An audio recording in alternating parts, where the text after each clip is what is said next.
नमस्कार, मी संतोष पवार. 21 तारखेला रात्री 8:30च्या दरम्याने मी इंस्टाग्रामवर एक रील्स पाहिली पोहे नाक्यावरती. तर त्या रील्समध्ये मला असं जाणवून आलं की हिंदूंच्या देवांचे विटंबना होईल असा एका लेडीजनं व्हिडिओ शेअर केला होता. त्या व्हिडिओ संदर्भात मी सातारा शहर पोलीस स्टेशनमध्ये जाऊन हिंदू समाजाच्या वतीनं गुन्हा दाखल करण्याचा प्रयत्न केला, पण तो काही कारणास्तव थांबला होता.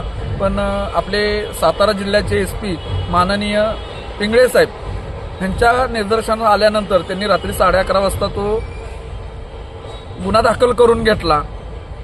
तर गुन्हा दाखल करून तिला 22 तारखेला सकाळी 8:30 वाजता अटकसुद्धा केली. मला रील स्टारवाल्यांना एवढंच सांगायचं आहे की आमच्या देवांचं, हिंदूंच्या देवदेवतांचं किंवा महापुरुषांबद्दल अशा रील्स काढू नका.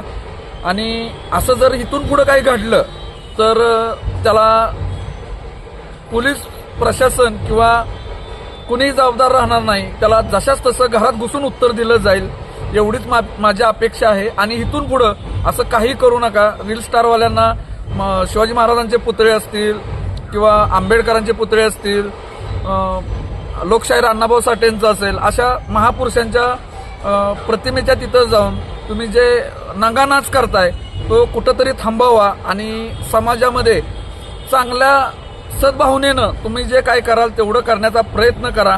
पण तुमच्या रियालिटीसाठी तुम्ही महापुरुषांचा, देवदेवतांचा कुठेही गैरवापर करू नका. असं केल्यास कुठलाही रील वाला आढळला तर त्याला पोकळ बांबूचे फटके दिलेच जातील, पण जो मिटवायला येईल त्याला पण पोकळ बांबूचे फटके दिले जातील.